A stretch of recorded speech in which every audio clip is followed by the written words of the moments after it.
Setelah semuanya itu, Allah mencoba Abraham. Ia berfirman kepadanya, Abraham. Lalu sahutnya, Ya Tuhan.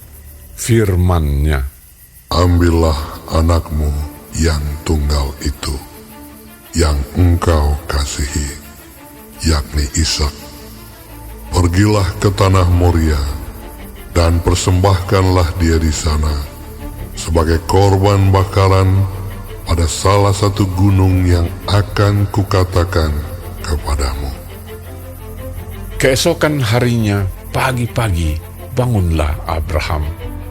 Ia memasang pelana keledainya dan memanggil 2 orang bujangnya, beserta Ishak, anaknya. Ia membelah juga kayu untuk korban bakaran itu. Lalu berangkatlah ia dan pergi ke tempat yang dikatakan Allah kepadanya. Ketika pada hari ketiga Abraham melayangkan pandangnya, kelihatanlah kepadanya tempat itu dari jauh. Kata Abraham kepada kedua bujangnya itu, Tinggallah kamu di sini dengan keledai ini. Aku beserta anak ini akan pergi ke sana. Kami akan sembahyang. Sesudah itu kami kembali kepadamu. Lalu Abraham mengambil kayu untuk korban bakaran itu dan memikulkannya ke atas bahu Ishak, anaknya. Sedang di tangannya dibawanya api dan pisau.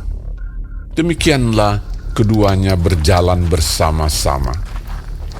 Lalu berkatalah Ishak kepada Abraham ayahnya. Bapa, Sahut Abraham. Ya anakku. Bertanyalah ia. di sini sudah ada api dan kayu. Tetapi, di manakah anak domba untuk korban bakaran itu? Sahut Abraham. Allah yang akan menyediakan anak domba untuk korban bakaran baginya, anakku. Demikianlah keduanya berjalan bersama-sama. Sampailah mereka ke tempat yang dikatakan Allah kepadanya.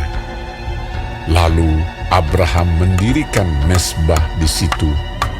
Disusunnyalah kayu, diikatnya Ishak anaknya itu, dan diletakkannya di mezbah itu di atas kayu api. Sesudah itu Abraham mengulurkan tangannya, lalu mengambil pisau untuk menyembelih anaknya. Tetapi berserulah malaikat Tuhan dari langit kepadanya. Abraham, Abraham. Sahutnya. Ya Tuhan. Lalu ia berfirman, Jangan bunuh anak itu, dan jangan kau apa-apakan dia. Sebab telah ku ketahui sekarang bahwa engkau takut akan Allah, dan engkau tidak segan-segan untuk menyerahkan anakmu yang tunggal kepadaku. Lalu Abraham menoleh dan melihat seekor domba jantan di belakangnya, yang tanduknya tersangkut dalam belukar. Abraham mengambil domba itu, lalu mengorbankannya sebagai korban bakaran pengganti anaknya. Dan Abraham menamai tempat itu Tuhan menyediakan. Sebab itu sampai sekarang dikatakan orang, di atas gunung Tuhan akan disediakan.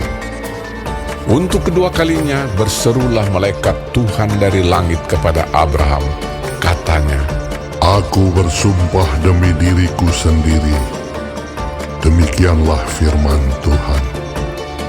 Karena engkau telah berbuat demikian, dan engkau tidak segan-segan untuk menyerahkan anakmu yang tunggal kepadaku, maka aku akan memberkati engkau berlimpah-limpah, dan membuat keturunanmu sangat banyak, seperti bintang di langit, dan seperti pasir di tepi laut, dan keturunanmu itu akan menduduki kota-kota musuhnya.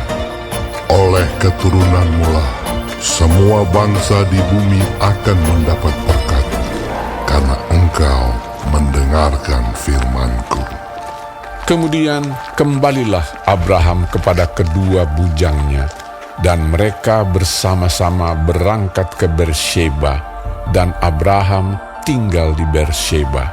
Sesudah itu Abraham mendapat kabar, Juga Milka telah melahirkan anak-anak lelaki bagi Nahor, saudaramu. Us anak sulung, dan Bus adiknya, dan Kemuel ayah Aram. Juga Keset, Haso, Pildas, Yitlaf, dan Bituel. dan Betuel memperanakan Ribka. Kedelapan orang inilah dilahirkan Milka bagi Nahor, saudara Abraham itu. Dan gundik Nahor yang namanya Reuma melahirkan anak juga, yakni Tebah, Gaham, Tahash, dan Maaka.